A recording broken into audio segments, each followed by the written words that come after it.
All right. So, good afternoon, everyone. Welcome to the new season of our seminar series running from August to December in 2024. So, this event is brought to you in partnership with the Congressional Policy and Budget Research Department, or CPBRD, with participation from representatives of various House committees and distinguished members of the House of Representatives, or HREP. We are excited to have you with us as we embark on another round of engaging and impactful discussions. As part of the recently concluded HREP Ateneo Evidence-Based Research Project, 13 research studies were submitted to the Philippine House of Representatives. These studies, packaged as the Special Working Paper Series under the Ateneo Department of Economics and Ateneo Center for Economic Research and Development, or ASERD, cover a wide range of topics designed to support the Marcos Jr. administration's 8-point agenda. These include initiatives aimed at protecting the purchasing power of families, reducing vulnerability and mitigating the pandemic's effects, ensuring sound macroeconomic fundamentals, creating more quality and green jobs, facilitating government right-sizing, and establishing peace and order. Today, we will have a 40-minute recorded presentation followed by a 20-minute Q&A, providing ample opportunity for in-depth discussion. Just a quick reminder, though the House rules were already shown earlier, let me run through them again briefly. First, please let the speaker finish the presentation before we open the floor for questions. For our Zoom participants, kindly stay muted and keep your video off during the presentation. When we move into the Q&A, simply raise your hand virtually, and once acknowledged, you can unmute and ask your question. Alternatively, you can also send me your questions via chat box or directly send it to me. Lastly, materials from this seminar will only be shared on our website with the speaker's consent. Today's presentation, titled Defending the West Philippine Sea, Achieving Genuine National Security Against a Backdrop of Global Shifts in Power and Persistent Domestic Security Challenges, explores the Philippines' strategic policy options in safeguarding its claims in the West Philippine Sea amidst escalating regional tensions and evolving global power dynamics.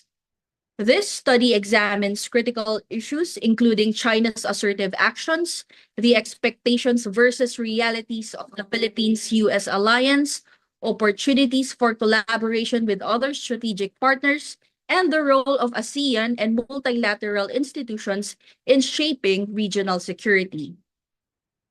Grounded in data from elite and mass opinion surveys, FGDs, or focus group discussions, and KIIs, or key informant interviews, the research offers a comprehensive analysis of national security concerns. By integrating insights from experts and stakeholders, it evaluates the intricate interplay of these policy choices with other influential variables, aiming to inform and refine the Philippines' national security strategies while addressing the challenges of a shifting geopolitical landscape. Our speakers today are Mr. Herman Joseph Kraft and Dr. Robin Michael Garcia. Mr. Kraft is a professor of political science at the UP Diliman and convener of the Strategic Studies program at the Center for Integrative and Development Studies, specializing in ASEAN and Southeast Asian security. Dr. Garcia, founder of a WR Advisory Group and assistant professor at the UANP, focuses on political economy, international relations, and political psychology, with expertise in Southeast Asia, the Philippines, and China. Our speakers will discuss strategic policy options for safeguarding the Philippines' claims in the West Philippine Sea amidst regional tensions and shifting political dynamics. While Mr. Kraft cannot join us today, he has kindly prepared a video presentation, and Dr. Garcia will be available to answer any questions during the Q&A.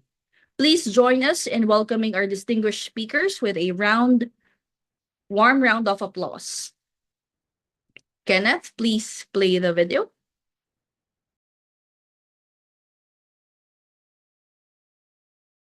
Hi, everyone. Thank you very much for joining us in this seminar on defending the West Philippine Sea. I'm actually joined by my partner in this project, Dr. Robin Garcia, who will be responsible for answering all of your questions. This is a project that's part of the CPBRD Ateneo agreement to discuss the different chapters now in the Philippine Development Plan. And our particular chapter is actually the one that deals with national security.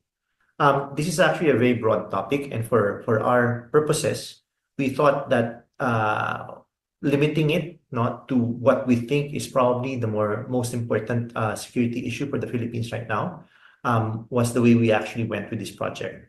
So to that extent, no, we chose the discussion or to discuss the West Philippine Sea issue and the different kinds of ways by which we can actually approach this. No, and of course, at the end of this presentation, we will be discussing the kinds of legislations that need to be addressed, or at least actions to be taken by the House of Representatives now as far as this issue is actually concerned. I'd like to introduce the team that's responsible for putting together this report. Our team is composed of Ms. Shane Belaro, Ms. Paula Patricia Moy, Mr. Rodel Cabrido, and our partners in the CPBRD team, Mr. Dominador Gamboa, Mr. Byron Bisenyo, no, and of course our senior advisor, no, Mr. Senen Bacani. The West Philippine Sea issue is actually something that can be best understood, no, by looking at a map, no, and of course this is a matter at the juncture, no, of this particular issue is the disputing claims, no, made by a number of countries around the region. No, all of this have actually made public not their ideas with regards to claims that they have within the maritime domains, and of course the land features that we can actually find in South China Sea. As far as the Philippines is actually concerned, we talk about our claims here as the West Philippine Sea, but the West Philippine Sea, of course, is not the same as South China Sea. Geographically speaking, the greater part of the West Philippine Sea is actually made up of what we claim to be our exclusive economic zone, which extends, of course, from our shorelines, the main islands, the Philippines. This also extends to the land features that we currently occupy within what we refer to as the Kalayaan Islands. What is the issue then? As far as we are actually concerned, the West Philippine Sea issue has emerged as a stage for political contestation that involves not only Southeast Asian nations but other powerful countries that have been affected by the growing influence of China. Okay, but the interesting thing here is that this is not simply a matter of the relationship between countries around the region and of course China, but it also is part of the escalating competition between the United States and China, which of course fuels concerns about the potential for military conflict in the region. Okay, right now, arguably, this issue is something that surpasses as a hotspot. Other recognized areas of dispute and concerns around the Indo-Pacific region. Our research actually revolved around the question of how we should actually ensure that our claims in the West Philippine Sea can be upheld in the face of the intensifying strategic competition between China and the United States. Okay, and so there are 4 points that it actually seeks to explore. One is the range of options that are open to the Philippines in dealing with China's activities in the West Philippine Sea. 2, Philippine expectations of the alliance with the United States. Number 3, possible cooperative engagements with the Philippines' strategic partners in dealing with the changing regional balance of power. And number 4, how ASEAN and other multilateral institutions can be more actively engaged in the West Philippine Sea issue. There are a number of fundamental issues that are actually found, or at least are at the back of this particular research. Number 1, while Chapter 13, no, in the Philippine Development Plan, no, talks about national security and encompasses a broad array of issues. Okay, this research actually makes the argument that the West Philippine Sea issue is probably the one that constitutes the most important threat to the country at this point in time, simply because, if anything, no, this is the issue that constitutes an existential threat in the sense of the threat posed to the territorial integrity of the country. Number two, no, the principal condition that creates the threat situation, no, is the increasingly aggressive actions, no, undertaken by China in pursuit of its own claims, no, to the maritime domains, no, in the South China Sea, no, together with, of course, no, its claims to the islands, no, and land features, no, in the South China Sea. Okay, this is to emphasize the point that the dispute is not something that's actually new. Okay, in fact, as mentioned earlier, no, there are a number of literal countries now that are actually involved in this dispute, and that dispute already existed, no, even before the recent events, no, that are notably about, no, Chinese actions, no, in the South China Sea. So, in other words, as far as the Philippines is actually concerned, no, the situation around this dispute changed simply because of the more aggressive, more assertive actions, no, that have been taken by China, no, in more recent years. Number three, no, is that given this situation, the Philippines needs to work with strategic partners around the region.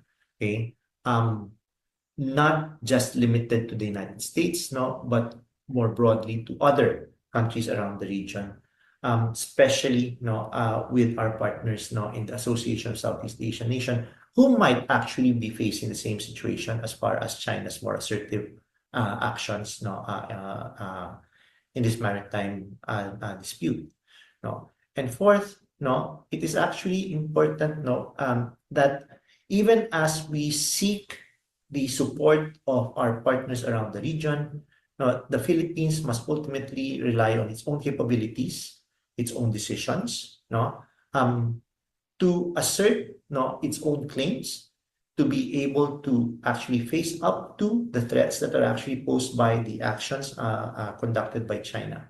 So to this extent, no, part of the actions that must be undertaken by the Philippines, no, includes, of course, the upgrade in its own capabilities to uphold its interests now in the region.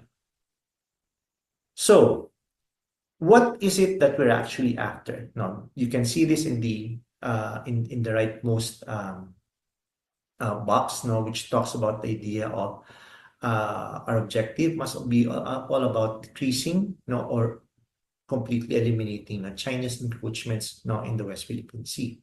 The question is how should we actually do that?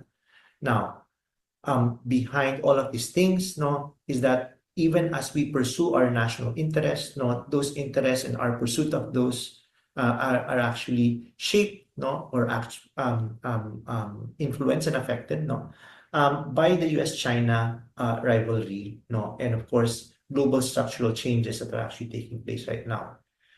Within that context, no, we believe that there are a number of things that actually should be taken into consideration, no, as areas of pursuit that the Philippines can actually undertake. That includes the strengthening of U.S. involvement through alliance politics, no, the strategic ambiguity and effective alliance management, no, of our relations, no, with not just the United States but other countries around the region, no. And so that's where the issue of alliance diversification actually comes in.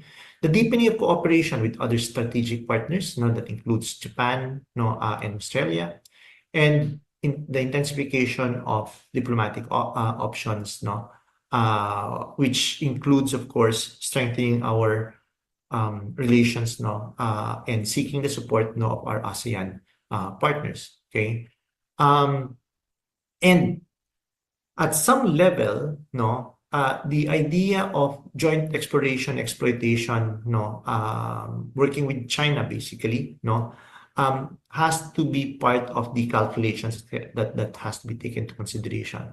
But this is of course conditioned, on the idea that China must actually desist from, the kinds of aggressive activities that it's actually undertaken, which is now the cause behind, our sense of threat, that comes from the situation around this maritime dispute. Other considerations that factor into what the Philippines actually has taken into consideration, is of course, the idea of delimiting, if you will, or at least being able to manage, the responses, from China. Anything that the Philippines has actually undertaken, has always met not only Chinese opposition, but countermeasures. And then, of course, is the consideration that even as we look at this issue as something that involves the Philippines and China, it has become part and parcel, of that intensifying competition between the United States, and China. The question, of course, is there a way by which we can actually deal with China without contributing to an intensification of that great power rivalry between the two? Okay.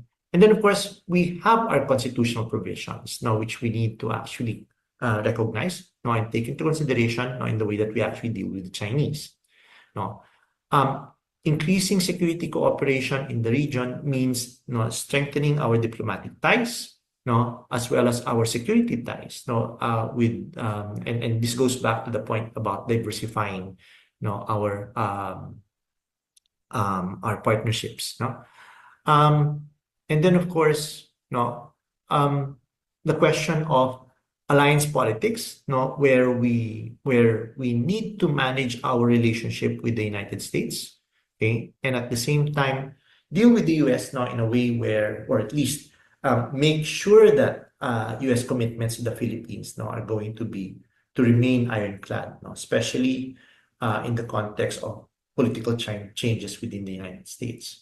Okay, but as has been mentioned earlier on, the diversification of our options, actually includes, strengthening our diplomatic options, especially as far as intra-ASEAN dynamics are actually concerned.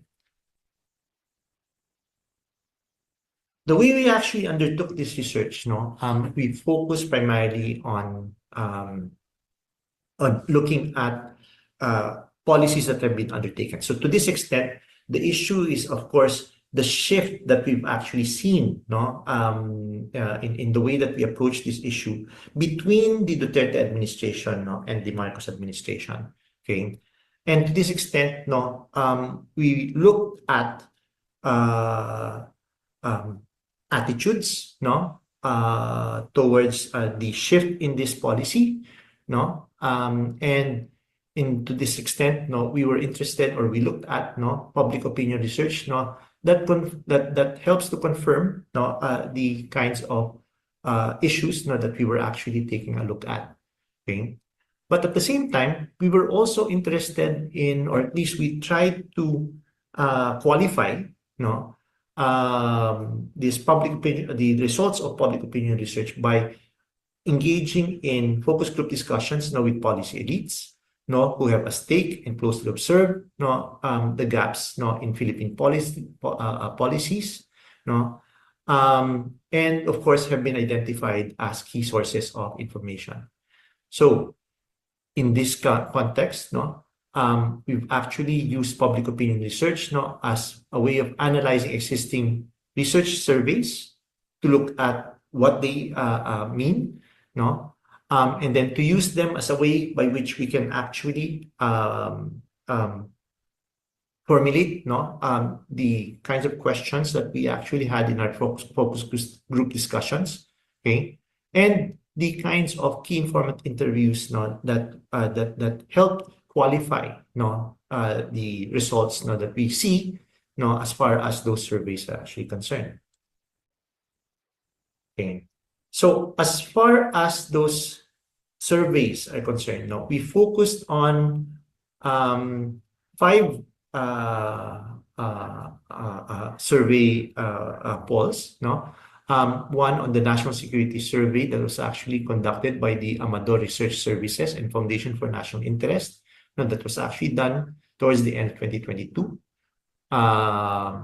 Where public attitude on issue areas no likely to take that are likely to take no center stage no on the security and foreign policy planning of the current administration no as we were shifting no to the Marcos administration might actually proceed no. We also took a look at a survey that was conducted by strat-based ADRI in on also towards the end of 2022, no, entitled Politica, no, which looked at national security, okay, Philippine foreign policy, and strategic alliances and partnerships in the Indo-Pacific region. The OCTA actually conducted a survey no, in the middle of 2023, no, which is the Tugon ng Masa survey that they did, okay, where public opinion on the national government's responses to the West Philippine Sea issue was actually part of the issues that were actually explored. We also took a look at two regional surveys, no? One conducted by the Lowy Institute and the second by the Institute for Southeast Asian Studies, no? This allowed us to put into context, no? Philippine elite attitudes, no? In the region in comparison with other with the elites of other countries, no, around the region. Okay, so we use these results, no, as a way of putting together a backdrop, no, to the kinds of questions that we eventually used, no, in our focus group discussion, but also as a way by which we can actually shape, no, the kinds of perspectives, no, by which we could actually see how attitudes are actually either shifting or remaining as they are, no, as we change, no, from the Duterte administration to the Marcos administration. So there are six areas, no, where I think there were significant changes, or at least six areas that emerged, no, in all of these surveys. Number one is the question of the salience of the West Philippine Sea issue. In this area, it's actually quite interesting to find out, no, that if we look at the surveys that took a national poll, no, as far as general Filipino attitudes not towards the West Philippine Sea, no, in comparison with elite attitudes, no, or at least the people who are actually much more involved, no, in the West Philippine Sea issue. It's perhaps not surprising that the latter group of people, no, are elite policy observers, for instance, no, considered that the West Philippine issue was an increasingly emerging threat, no, to Philippine national security as something that needs to be addressed, no, with some urgency. The comparison, however, no, is interesting because to a large extent, no, ordinary Filipinos, no, as we can see in terms of the results of the other surveys, the more national level surveys, no, showed that while there was recognition of the concerns, no, around the West Philippine Sea, no, it did not rank as high, no, as some other more domestically located issues, things like inflation, economic conditions, no, were actually given much more importance, no, by ordinary Filipinos, which illustrates, no, that while this is an issue that's not impossible to actually reconcile, no, there has to be more of a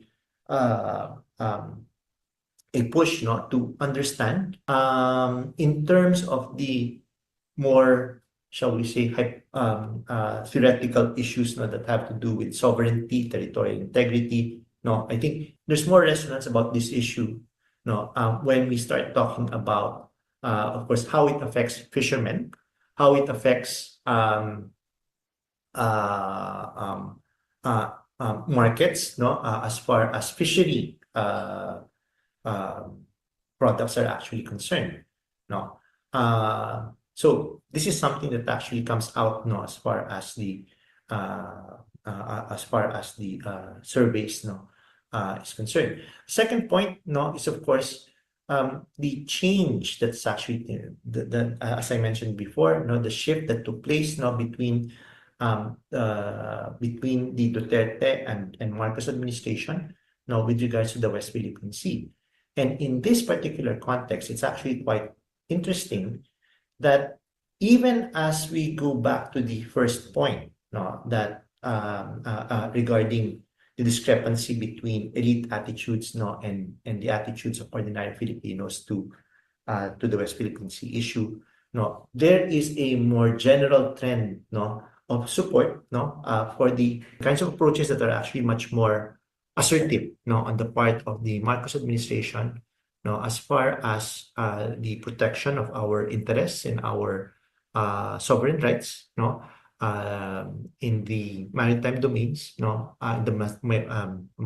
disputed maritime domains, in the West Philippine Sea.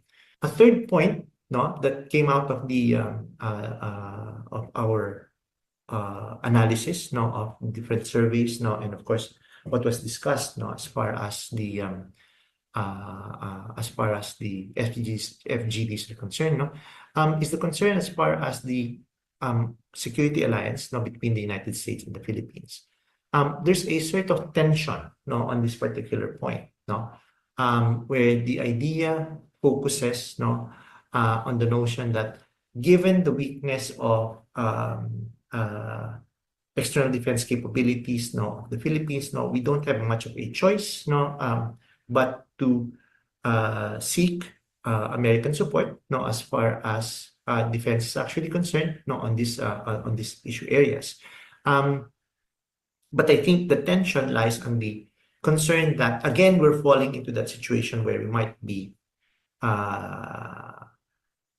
rehashing, our increase our dependence, on the United States,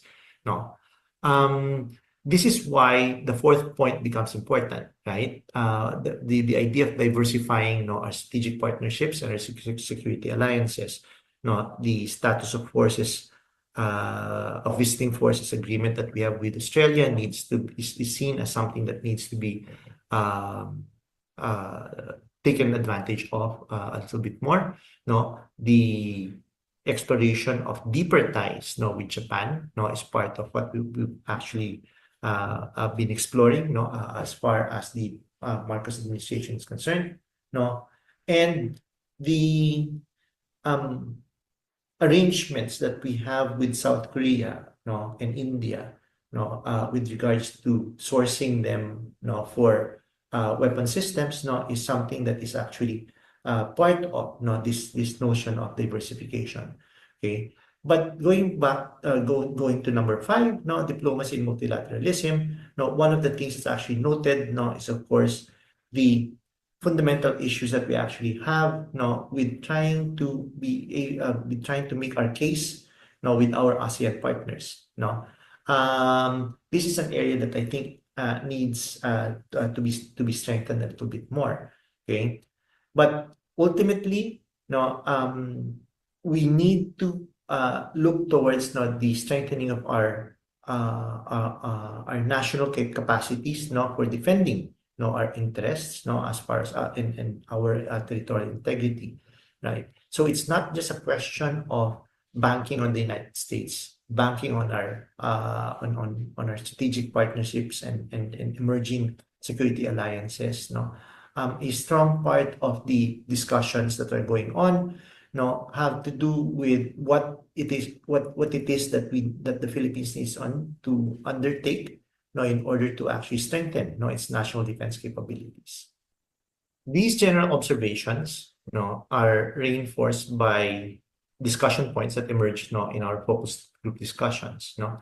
And that includes, of course, the kinds of frustration no, that the Marcos administration seemed to exhibit no, as far as the usual approaches taken by the Philippines towards the West Philippine Sea issue, right? This is something that seems to be shared by both the general public, no, as well as experts, no, around the country, you know. So the notion of taking a more assertive stance is actually a welcome change, no, that emerged, no, both in the surveys, no, as well as the focus group discussions actually is concerned, no. But the FGDs made clear, no, that the intention is not to confront China and to challenge its own claim directly, but rather to assert our own sovereign rights, no, under UNCLOS, no, and the 2016 Arbitral Award. Okay, so in other words, no, the assertion of what is clearly, no, within our legal rights, no, is the main purpose, no, or should be the main purpose, no, of how we actually approach this particular issue, right? The fact that China's actions, no, threaten our own claims, no, doesn't necessarily mean, no, that China must be confronted, no, militarily, no, or be seen, no, as a country, not wherein our relationship has basically gone into a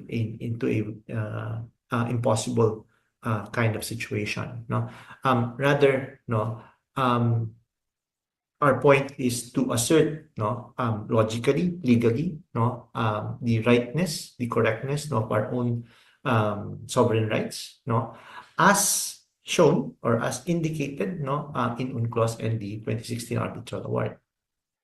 The second point, no, is the extent to which we actually take a look at the alliance between the United States, no, and the Philippines, no. Ever since President Marcos has actually come to power, okay, the alliance has actually become stronger more than ever. Okay, and we can see this in particular, no, as far as the efforts, no, of the administration to strengthen military and political ties with the United States. Okay, however, again, this came out now in the discussions, no, among our security experts, no. Strengthening that alliance, of course, raises the possibility of reestablishing both dependent security relations, no, and unfortunately, puts the Philippines, no, right in the middle of the US-China competition. Okay. The United States should not be seen as the only strategic ally, and this goes back to the whole discussion, no, earlier regarding the importance of actually diversifying, no, our strategic partnerships. Okay, a point that was emphasized very clearly, no, across the different focus group discussions that were conducted, no, as part of this project. No, to this end, no, there is strong support, okay, among our experts, no, and policy observers, no, with regards to the fact that the administration seems to be taking the right tack, no, in strengthening our engagements, no, with Japan, Australia, South Korea, and even with ASEAN. It's not all about our partnerships alone, no, that a key part of what has to be done, no, involves strengthening the Philippines' capability to defend its own interests, no, especially as far as its maritime domains are actually concerned. The modernization of our naval forces, no, both in the Philippine Navy and the Philippine Coast Guard, no, should be a priority, no, of our policymakers at this point in time, no. One of the things that has actually been clear, no, is the shift, no, in focus as far as our security is concerned, no, from one that was all about, no, our internal security, to one that actually emphasizes our external defense posture. So the reconfiguration of the entire basis for the defense of the Philippines given the emphasis or given that needs to emphasize the geographic reality that the Philippines is an archipelago and the need to surveil and protect its maritime domains. A key point, however, to all of this is the inconsistency in implementation of Philippine policies. The defense of the territory, the defense of Philippine territory, the exercise of sovereignty, and the enjoyment of sovereign rights should be a core part of the policies of the Philippine government, not subject to just the whim of any presidential administration. This is not to say, of course, that the situation with China should be approached similarly across administrations, but there has to be some consistency on the matter of the West Philippine Sea, and that this consistency must actually be guided by the Constitution, the UNCLOS, and the 2016 Arbitral Award. So, our main recommendations revolve around a number of key points. Number one, is the review of the National Defense Act. This is something that has been discussed for quite some time now, but I think this is something that has to be taken at the soonest possible time. The National Defense Act was something that was actually enacted before the Second World War, okay, when the world and the regional situation was very different from what it is now. Okay, again, one of the points about the National Defense Act is that it tended to look at the Philippine or the defense of Philippine territory in terms of creating mass armies, hence the emphasis on citizen armies, and of course the notion that we need to defend our land territory. Okay, what the West Philippine Sea issue now actually emphasizes is that our threat or the threat to our territorial integrity as well as to our sovereignty actually is not to the threat to our land territories, although it might come to that, but rather is actually something that emerges as far as our claims to maritime domains are concerned. This brings us to the second particular point, that there has to be strict budgetary guidance on the modernization program of the Armed Forces of the Philippines. Okay, in other words, part of the problem has been the budgetary response. As far as the modernization program depends on whether external defense or external security issues remain in the consciousness of our policymakers. When things the tendency is that when things actually quiet down, we tend to actually de-emphasize the need for supporting the modernization program of the Armed Forces of the Philippines. A third point is the oversight of the AFP modernization program. This oversight is a function of the House of Representatives, as well as of the Senate, and yet there's a tendency to actually defer things, to both the political environment, or to whatever it is, that our experts, within the armed forces, and the Department of National Defense actually says. Okay, it is incumbent upon the Congress, to make sure that whatever it is that is decided upon, as far as the pursuit of the modernization of the armed forces of the Philippines has to be consistently followed up, right? And so to this extent, Congress actually plays a very, very important role. Maybe, and this goes to the fourth point, a special committee on the West Philippine Sea no, must oversee coordination between the Philippine Navy, no, and the Philippine Coast Guard in the Congress, no. We know that in the executive, no, a number of task forces as far and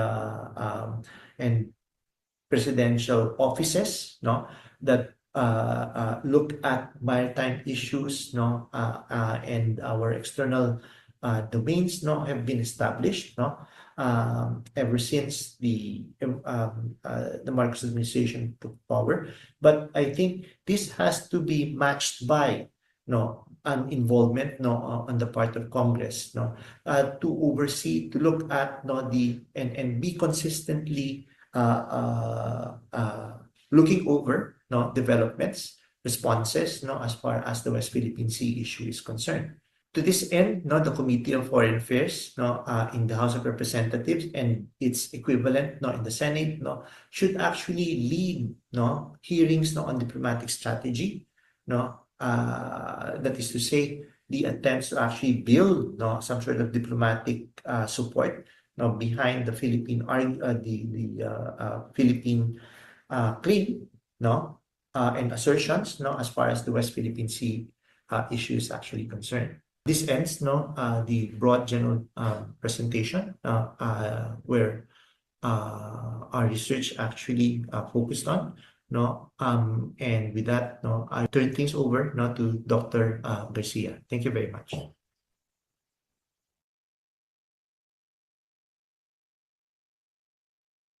All right. Thank you for that very enlightening presentation, Mr. Kraft. We are now approaching our Q&A segment. We are encouraging participants to please raise their hands or type their questions in our chat box. Okay. Dr. Garcia, we have several questions for you, if you may.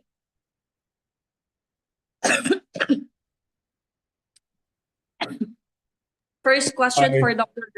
Hi. Yes. Dr. Garcia, for your first question, sir, we have one from Axel Ross Tumanut, and he asks, what are the potential implications of a second Trump administration when it comes to the PH-US relations, especially when it comes to securing the West Philippine Sea?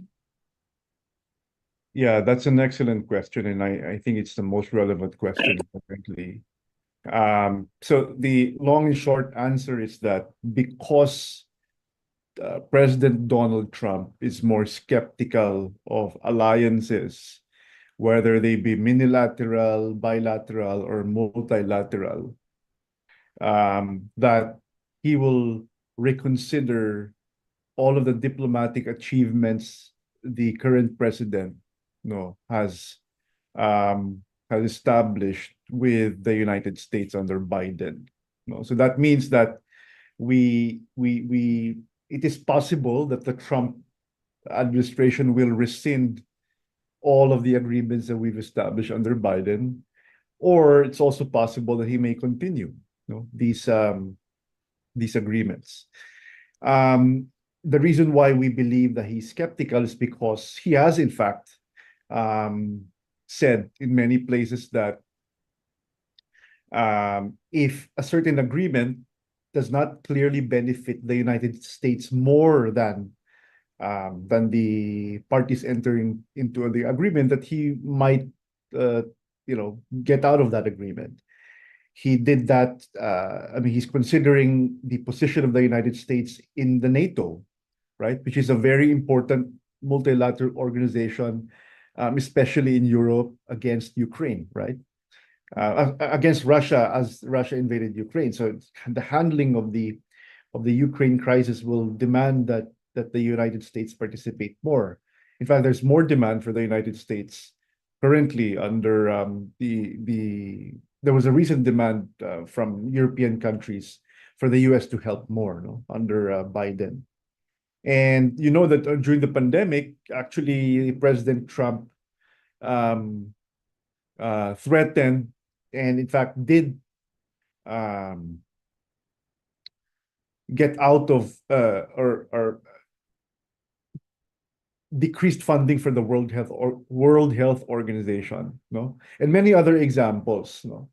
So we have reason to believe that he will, at the very least, reconsider all the things that we've established, including the EDCA basis, including the recent agreement that we've just signed yesterday, no, with Secretary Lloyd Austin, who was here, to announce and to inaugurate the new defense intelligence sharing agreement with the Philippines. No, so all of this, the Philippine-U.S. alliance is a representation of so many, a web of different arrangements, treaties and arrangements that we have with the United States, including the Visiting Force Agreement, including the EDCA, including the Mutual Defense Treaty, including the sub-agreements that we've had with them. No? So all of those agreements may at least be reconsidered under a Trump presidency. So that's the answer for the first question. Thank you, Dr. Garcia. We have here another national audience from Miss Akela, a law student from Andaman Law College, India. She just wants to ask one thing, that why does the West Philippine Sea remain a contentious issue despite international law and diplomatic efforts? Yeah, because you have a belligerent, coercive country, right? China. And they refuse to listen to international law.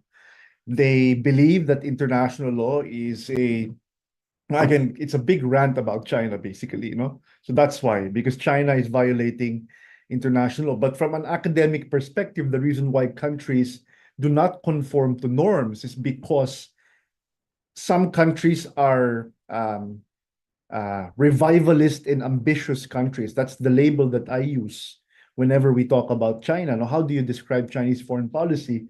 It's a revivalist and ambitious country, just like Russia. And that pushes them to use military force against perceived enemies.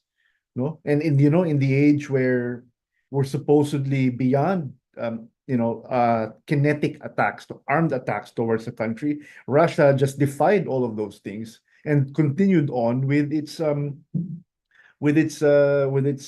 actions, no?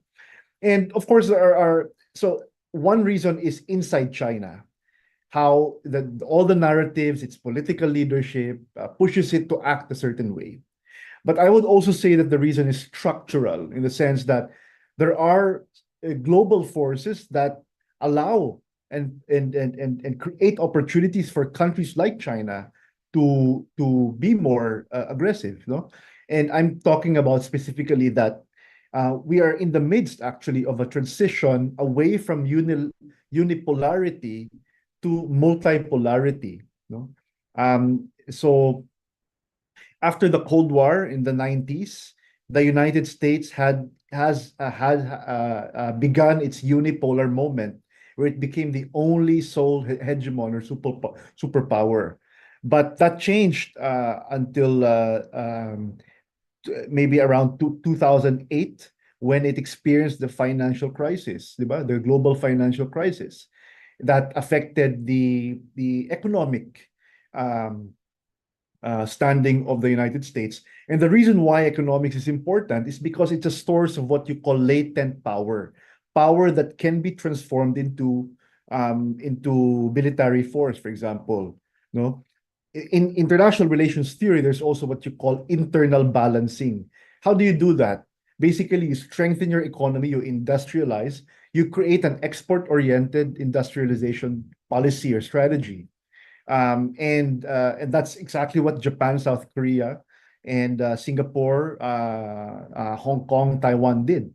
That's why it's now an export-oriented country. So and that's why it can also increase its spending on defense. We're spending only around 0.8%, of our GDP. Other countries spend 1% to 2%, of their GDPs on defense. No? So that's why latent power is important. Economic growth is important for defense. So, but that's why it connects back to the issue of the United States having a weaker sort of economy, no? And China took that as an opportunity to to launch its ambitious program, no, through in many ways. But really, what I would say, it's a mix of global structural forces, the decrease in power of the US, and the inability of one country to be the hegemon like Europe or the continent at least. Um, and Yeah, and then inside China as well, you have Xi Jinping, who is unlike the other Chinese leaders after Mao Zedong. So I'm talking about Deng Xiaoping, who opened up the economy and who literally created this momentum for a pacifist China in order to achieve economic growth. But that changed under Xi Jinping. No, in fact, we always say that Xi Jinping is so different that he even removed constitutional limits to his power. He's now entered his third 5-year term. No, so he's pushing 15 years in power. And during the time in 2012 where he came into power, that's around the time that we lost Scarborough Shoal. No, that's around the time that we created the Enhanced Defense Cooperation Agreement with the United States, the EDCA, in 2014, right? So there was just a lot of factors, no, that changed under President Xi Jinping. So I would say it's domestic political realities inside China. Chinese people is not their government. So sometimes we get dragged into xenophobia. But I would say that the government is crucial in foreign policy making. So domestic and structural forces working together, and that buoys a country like China in continuing its aggressive and coercive actions in the West Philippine Sea. That was a fantastic explanation, Dr. Garcia. I have another question from Mr. Duca here. What further steps can the Philippines take to assert its sovereignty and strengthen maritime defense in the West Philippine Sea? So many, yeah. How Go can ahead. lessons from our history of independence be applied to unify and enhance national security strategies today?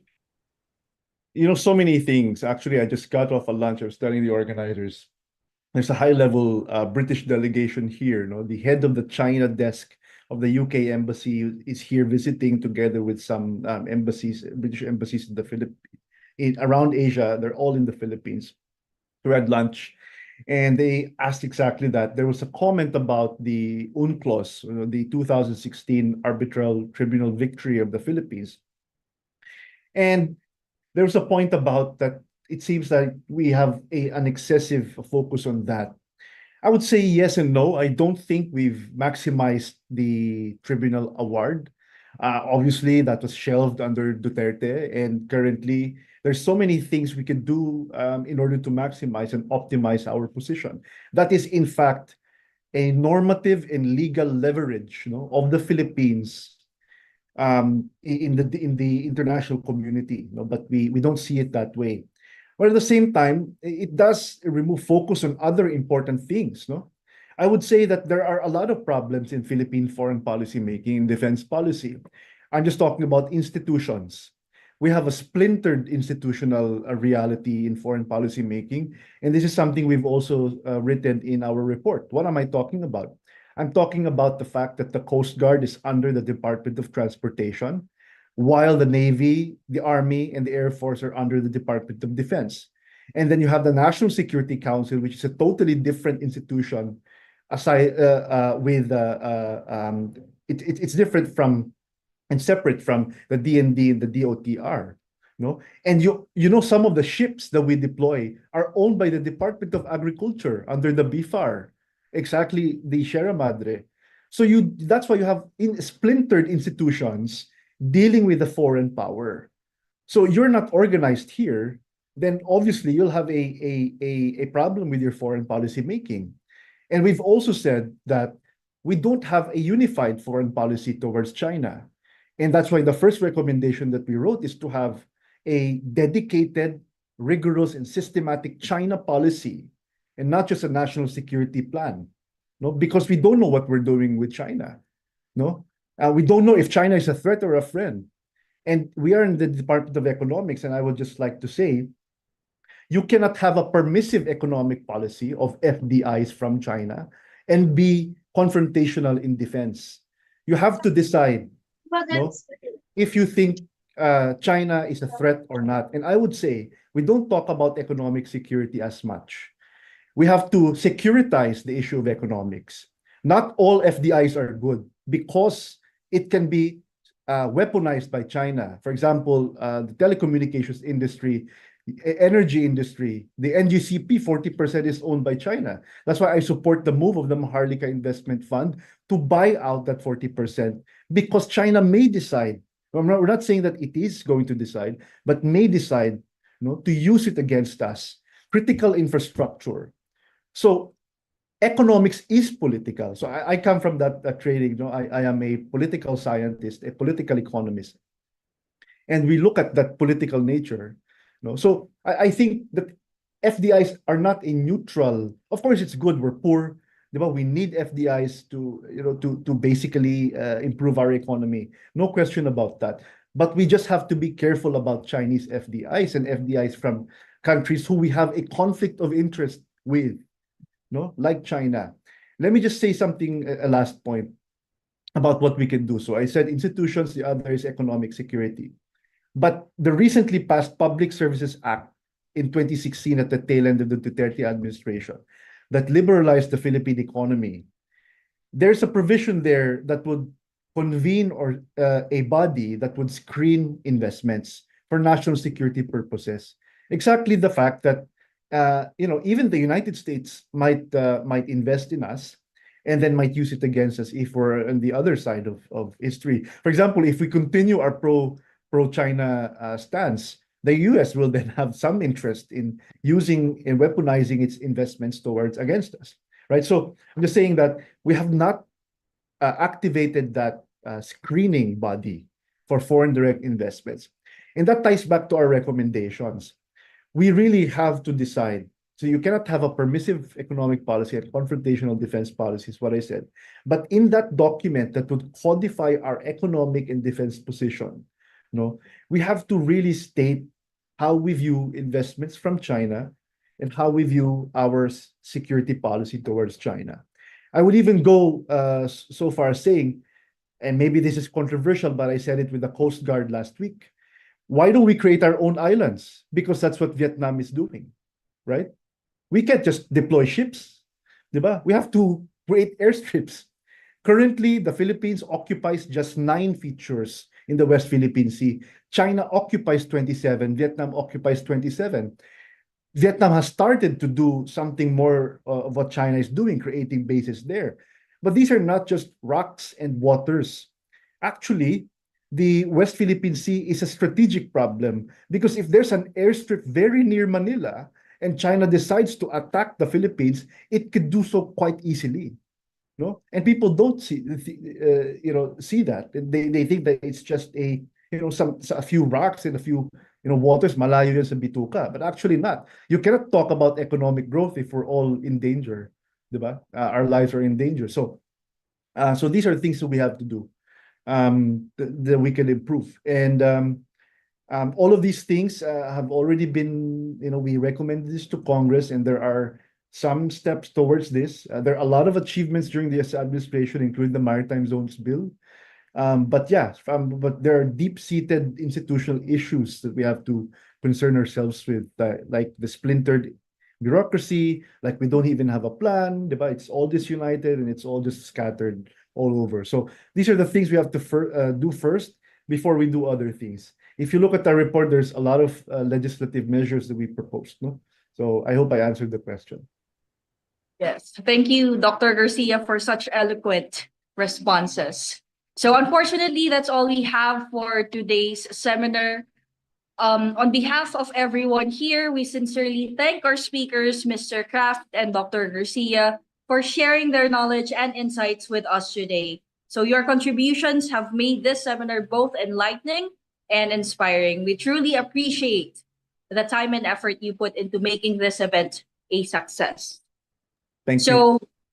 Yes, so please, for the audience and everyone, please do visit the website for materials from our previous seminars.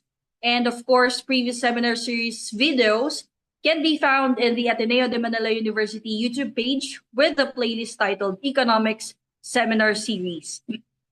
The request form for the certificate link can be found on the chat box. Please answer immediately as it is only open for 2 hours after the session. And finally, we would like to thank our support team, Ms. Dani Andres, Mr. Lance Batara, Mr. Kenneth Arno Noble, and Mr. Rodel Crisostomo for allowing this event to happen. And of course, we request everyone to please open their cameras for picture taking. Hello. Yes. For this, we have two panels, so maybe I'll give a few seconds for everyone to turn on their camera.